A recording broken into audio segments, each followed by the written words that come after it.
What's up everyone, Colby Cheese here.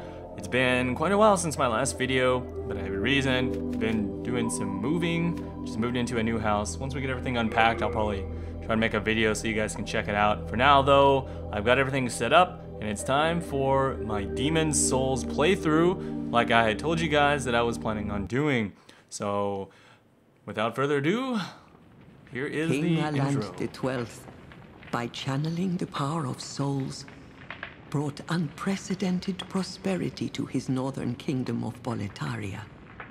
That is, until the colorless deep fog swept across the land. Boletaria was cut off from the outside world, and those who dared penetrate the deep fog never returned. But Valorfax of the royal Twin Fangs broke free from the fog and told the world of Boletaria's plight. That the old King Alant had aroused the Old One, the great beast below the Nexus, from its eternal slumber, and that a colorless fog had swept in, unleashing terrible demons. The demons hunt down men and claim their souls. Those who lose their souls also lose their minds. The mad attack the sane, and chaos reigns. Valorfax spoke of the enticing power of the demon souls. Each time a demon claims a human soul, the demon's own soul is invigorated by the life force. And the power of a mature demon's soul is beyond human imagination. The legend spread quickly. Mighty warriors were drawn to the accursed land, but none have returned. Bjor of the Twin Fangs, Yurt the Silent Chief, Sage Urbane, Skurver the Wanderer, the Sixth Saint Astraea and her knight Garl Vinland, and Sage Frake the Visionary. The colorless deep fog slowly creeps beyond Boletaria's borders. Humankind faces a slow and steady extinction. The deep fog will eventually swallow all lands near and far. But Boletaria has one final hope. A lone warrior who has braved the baneful fog. Has the land found its savior? Or have the demons found a new slave? Alright, so I think this time I'm just going to skip the little tutorial area. It's not that exciting. You get to fight a kind of like a little mini boss, similar to the tutorial in Dark Souls, but it's not that big of a deal. So I'm just gonna go ahead and skip right to the Nexus. Demon's Souls is a little bit interesting. It's very similar to Dark Souls, the gameplay for sure. There are a few differences. I'll probably talk about them as they show up in the game. So you'll notice I picked a knight and I made myself red, so I think that's cool. You can change your skin color to weird colors like that. But in any case, instead of having a central area such as Firelink Shrine, you're actually in a central area called the Nexus. And the idea behind it is, rather than you being an undead, and you know you're like this wrinkly dead person and you come back to life, in Demon's Souls instead you're actually you did die. In the tutorial you're alive, and then whether or not you died to a monster in there or not, you will eventually have to die, and you'll get transported here to the Nexus where your soul has been binded. And so every time you die, you'll be in what's called soul form. And it's kind of like you're cursed from Dark Souls, where you have half HP. There is a ring that gives you a little bit more health while you're in soul form. So that is a part of the difficulty of this game, is that you, a lot of time, are not going to have the full amount of HP that you would expect to have. So that's something you kind of have to plan around a little bit. It is not that easy to always be in body form, because you do I mean, humanity in Dark Souls is really easy to get, the thing that makes you go human form, whereas in this game you need the Stone of Ephemeral Eyes, or you have to kill a boss in order to get back to your body form, and those are a lot more rare in this game. Also, to heal yourself in this game, you have to use these things called grass, and there's different levels of grass that give you different amounts of healing. But the thing about that is, you know, in Dark Souls, you sit down at a bonfire, and you have to refresh those when you come back to life. But in Demon Souls, if you use them, they're gone forever, and the only way to get them back is to farm certain specific enemies in the game that drop them, and they generally only drop from one area. So that's something to think about. Also, another thing about this game is that here in the Nexus, you can go to like 5 different areas, and you can start anywhere you want. And the levels are split up into what people will usually refer to them as 1-1, 1-2, 1-3, and then 2-2, 2-3, you know, stuff like that. So everyone has to start at 1-1, and you can't go to any of the other areas. So once you beat this one, you can move on. Another kind of weird part about it is that you cannot actually level up or use any of your souls, well, not really, until you actually beat this entire 1-1 area. So your starting class, you're going to be stuck with that set of equipment and whatnot until you get through the entire first area and the first boss of the game. So that's kind of interesting. Those differences of the game are definitely, you know, it's not like a huge thing, but it's something to think about. So this is Boletaria, pretty cool area. I actually really like Boletaria. It's really cool. It is actually very similar to the Undead Burg and stuff like that in terms of you're in like a little castle area and there's bricks and stuff. This one you'll see this dragon come up. He's got like a bunch of bodies in his mouth. Chewing on dudes. He's like, hey, what's up? I'm about to eat you, but I don't have enough room in my mouth because I'm doing the marshmallow challenge. Except instead of marshmallows, I got people. Dragon to the people challenge. He must be trying to do some YouTube challenge. I don't know. Whatever. So here we go. This is Demon Souls. Let's get started. So I've taken off my helmet and my chest piece. In this game, as long as you're above, right below 50% equipment burden, you can do a fast roll. There is no medium rolls in this game. It's either, well, I guess there's no fat roll really. It's like medium roll or quick roll, and there's no upgrading your equipment either. So you can't make your equipment have a bunch more stats than the starting mount. Literally, once you find a piece of armor, that's right where you're gonna stick with it. Now I like to skip these guys. They give you like shit for XP. There is something called world tendency that makes the monsters hit harder. I don't know. I don't ever mess with that stuff, but sometimes there's like certain ways to change it to like white world tendency or black world tendency. I don't even want to get into that right now, to be honest. Let's just get through here and see if we can. Nope, that's the firebomb. Those are actually really useful. So I want to try and pick up all the firebombs I can, if I can remember. And these guys are a little annoying. Just try not to get killed by them. Just gonna block them and run through the fog. I don't really care about all of these enemies. Like I said, you can't even use the souls from the beginning, so there's no point in me actually wasting a lot of health and time trying to fight a lot of the early enemies. But then again, I don't know. We could fight these guys because they do tend to drop grass, and like I said, this is the only area you can get grass in the game to heal yourself. So, in some sense, if you're going to be doing a lot of fighting, you eventually are going to have to farm some of these guys. But there is better areas to farm grass, which I'll probably do much later. For the most part, once you play through 1-1 and 1-2, and you loot most of the stuff, as well as kill a few enemies, you'll get enough grass to last you for a while, as long as you're not just dying all the time and just spamming through grass like crazy. Yeah, there we go. Get that parry. I think I'm going to do a lot of parrying, at least in 1-1, 1-2, just for fun. I really like to do it. Plus, it's a little tiny bit different timing than Dark Souls. Also, I find that the backstabbing is a little bit different in this game as well. And then the pushing, man, I don't know if I'm ever going to get used to that. I'm used to pushing people in Dark Souls, and in this game, like, you can do the little push thing, but half the time it doesn't even work. I don't really know. I don't understand exactly what's up with that, but a lot of times when I push people, it doesn't really do anything. Oh man, just gonna stab that guy. Got this longsword. I'll probably be using this longsword pretty much the entire game. I'm gonna upgrade it. I'm not sure. I think I'm gonna do some kind of faith build this game, but the faith I'm just gonna get so that I can use a spell called Second Chance, which is like a guardian angel if you're familiar with Hindu legends, and the spell will revive you with 50. Ow! I just bit my tongue. Ow! That hurt. That's weird. Okay, so it'll revive you with like 50% health if you get taken out.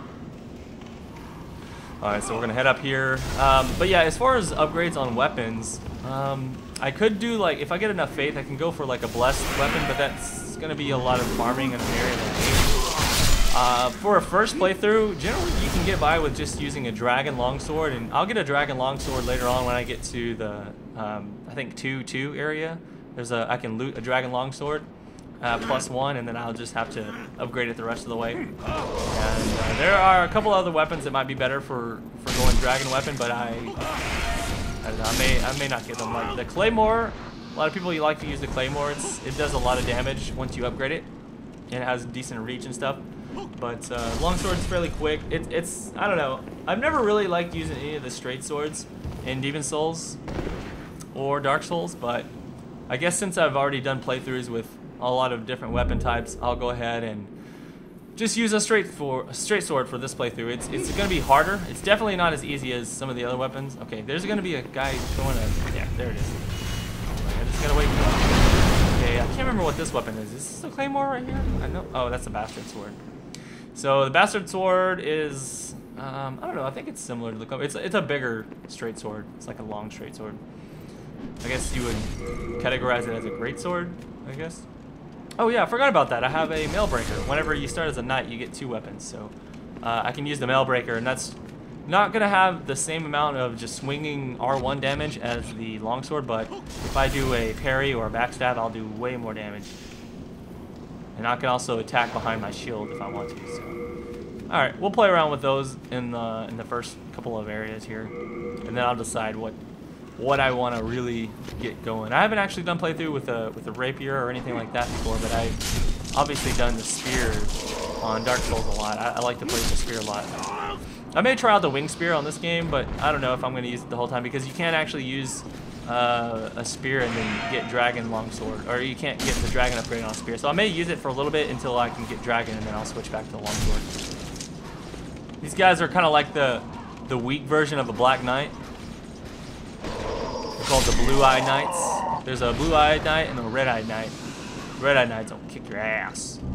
Okay, but they always drop grass. Like, they have a 100% chance to drop gas to not gas, to grass. The Blue Eye or the Red Eye. Okay, so I'm gonna head this direction. There's gonna be a shortcut down here. Ooh, nice, more firebombs. Firebombs are gonna be great for the first boss. And if you use all your firebombs and then die to the boss, then that sucks. Oh no! Holy crap, that was lucky! I just went into a backstab animation, which makes me invulnerable, and that guy blew up those barrels. I forgot about that too. Like, there's these guys with torches. They'll run up and hit those red barrels, and they'll blow them up, and they'll kill you. Oh god, that hurts. Get off of my back! So here are some chains. You definitely want to knock these down because they will give you, I think, the cling ring and some other armor, which you cannot even use if you're a male. That's another interesting thing. In this game, they have armor that is specific to males and armor that's specific to females. I don't really like that, but you know, they took it out of Dark Souls for good reason. Oh god, that's a lot of guys. Let's get out of here! Pull the lever! Oh my god, oh my god. If I can get out that door, they're gonna trap me in here. I'm screwed. I don't think I can get out of here, man. Oh god, come on, swing it away. I'm gonna lose all my shield blockers. I'm dead. Luckily, though, I did pull the lever, which is the shortcut, so in a sense, it's fine. That was the whole point of the lever anyways. If I died a little bit later on, I would be able to get back there very quickly. You're the Silent Chief. That guy's got the scrotal similar to the, what's his name? Yeah, whatever, you know what I'm talking about. The yellow guy, the guy in the yellow armor from Dark Souls. That kills your fire keeper. What the hell is his name? Well, another funny thing, they have a lot of stuff that is very similar in Dark Souls to Demon Souls, or the other way around, I guess you can say. There's the Cling Ring, I just picked that up. Got some Old Spice and some other things. Alright, so let me go ahead and talk about that. The way it works, I guess, is they have patches in this game, and he's the same kind of dickhole. He'll like kick you in a hole. It's kind of funny. Yurt, the Silent Chief, is just like the other guy. He won't attack you or anything, and he'll be friendly and stuff. But he goes back to your Nexus, and he'll just start killing all your NPCs. It's really funny, because you'll just start seeing dead bodies. You're like, what the hell's going on? And it ends up being that he's assassinating them. So every time you kill a boss, he'll assassinate an NPC. It's pretty cool. But that's after you save him. Just like in Dark Souls, you had to save that guy from the cage. You had to save Yurt from an area, from the Tower of Lathril, actually. Anyhow, there are my souls right there, which not that big of a deal. Many. Oh my god, these guys are so annoying. I have to get used to playing this game again. And we're good. Okay. Get my bloodstain. Got my lost souls back. Damn. Look at that, dude. So I got the Cling Ring on. It gives me 75% of my HP rather than 50. Very nice. Use these Crescent Moons. I'll run out of those quick because they don't heal you very much. And once I start putting points into Vitality, that'll make a big difference as well. I'm probably going to go ahead and get Faith up to about 18. That's how much you need for Second Chance. And so, I don't know. We'll figure that out later. Ah! That's weird. So you can actually get your block broken without losing all of your endurance. I don't know exactly how that works, but that happens to me a lot. They'll hit me with a certain attack, and it does the block stun type thing where you're blocking and you're running out of endurance normally. So I don't know how it works, but whatever. There we go. Roll one. Oh wow, he actually hit me on the backside of that. Get him! Stab him in the back! I like the R2 on this one. It's kind of like as if you were using a spear, little jumping stab poke thing.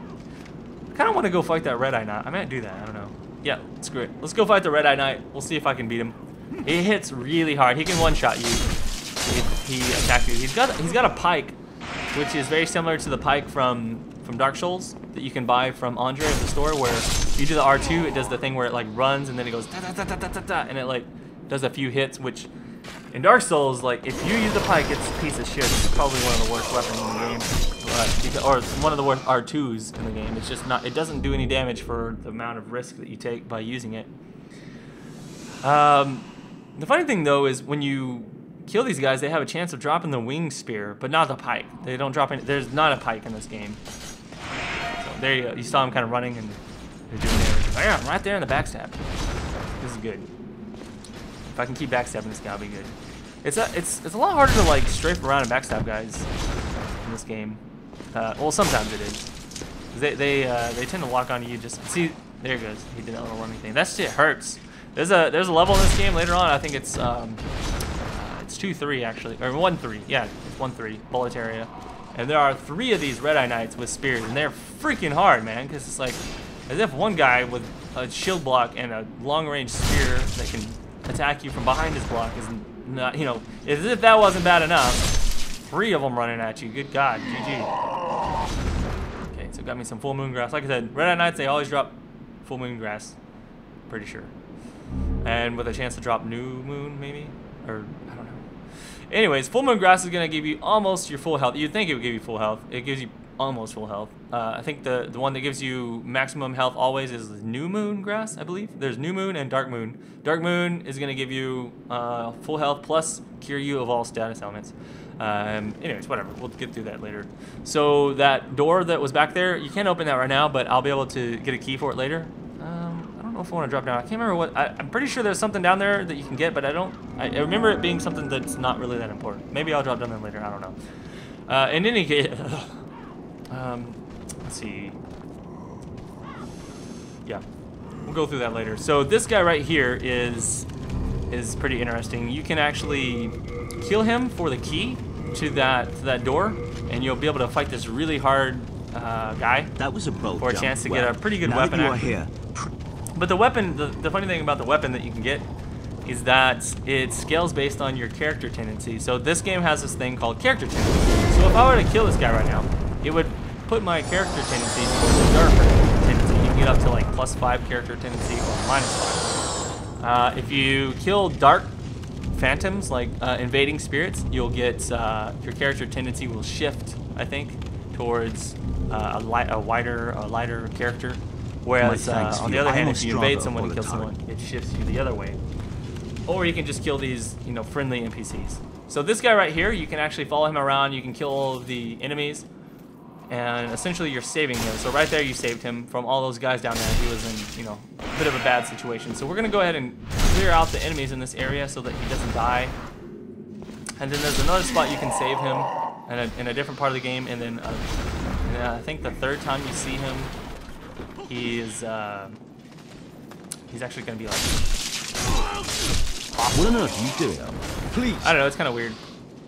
This is kind of like the Sunbro of the game, if you think about it. The way you're always you're meeting him in different areas. What on earth are you doing? It's kind of funny. You can walk up and backstab him. He's like, "Why you do that?" But he won't attack you. He'll never attack you. Even you can kill him and he'll never attack you the whole time. Kind of weird. So I may actually kill him. I can't remember. Is this Scimitar good? Let's see. Scimitar. It's the shorter one. I think it's the falchion that I like. Yeah, Scimitar is too short range. We'll go ahead and use this for just a little bit, just to mess around. See if I want to use a curved sword or a straight sword. I do like to use the curved swords. I'm using the falchion on my. I may do a playthrough later of like new game plus on my Dark Souls guy. I have a mage, and she uses like a falchion for fighting bosses with crystal magic weapon. Ooh, God, that's too much weight. I was hoping I could put on the helmet there, but no, not gonna be the case. Okie dokie. So these guys I can actually run down and fight, but I can throw 1 or 2 of these firebombs. I don't mind using a couple as long as I don't waste them all. Let's just throw them down. Wow! Oh man, it missed. That sucks. I just wanted to throw one. You can actually kill a bunch of them, but they're really weak. So you can see that guy just destroyed himself. You must not. You must not. I thought we were allies. I just jumped on his head like I was Mario. But, he did not get squished like a Goomba. So I guess he is not a Goomba. Yeah, I do like the attack. I like the swings of the curved swords like that. Just the whack, whack, whack. You know, real fast, real fast. There's a really good one in this game called the Killige. I think that's going to be even better than the falchion if I remember correctly in this game. And you can get that really quickly if I run to, I think 4-1. It's just laying on the ground, really easy to find. What on earth are you doing? Stab him in the back. Please. 68 damage. I need to put on my mail breaker and check that out. I may do that later. I don't know. Because it has that higher crit modifier. Did I miss something back here? I felt like I missed something. No, never mind. Never mind. Never mind.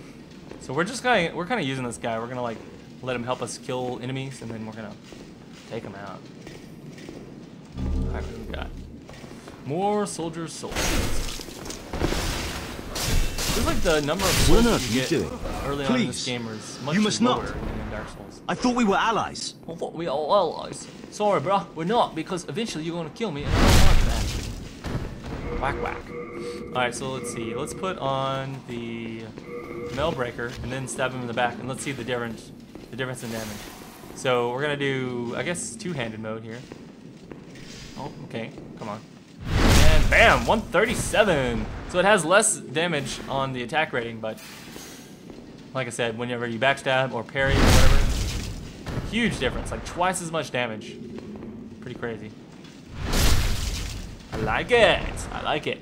Of course, if you're gonna do something like that, you have to be really good at parrying people and backstabbing. And in this game, there's you know, there's definitely opportunities for that with a lot of enemies, but there's also a crap load of enemies that you can't really parry because they're just like monsters or really shoot spells at you or whatever the case may be.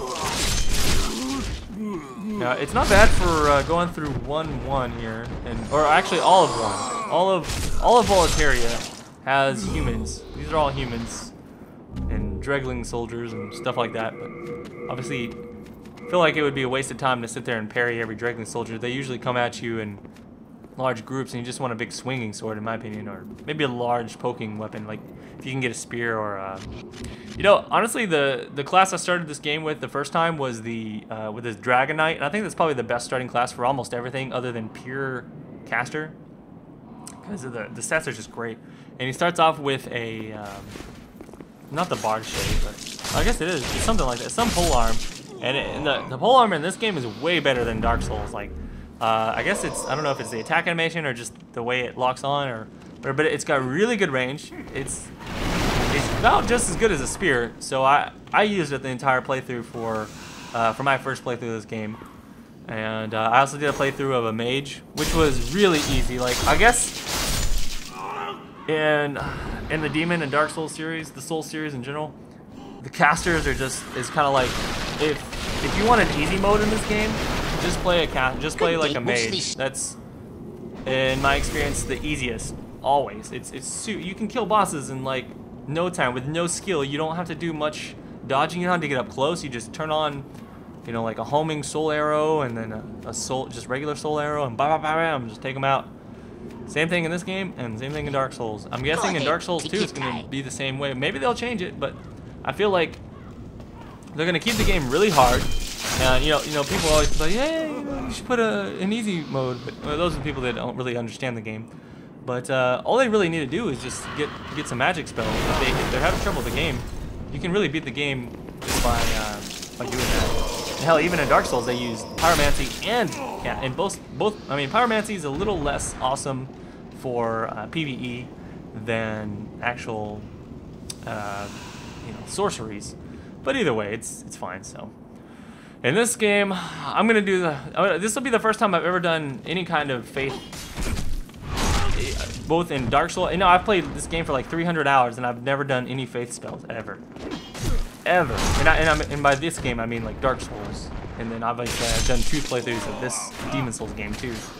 So kind of interesting. I don't know. I guess because faith builds are always just defensive. Like the spells aren't that great. There's generally is like, okay, you've got healing spells, you got a few utility things, and then some co-op stuff. Which I've never really done a Sunbro or anything like that.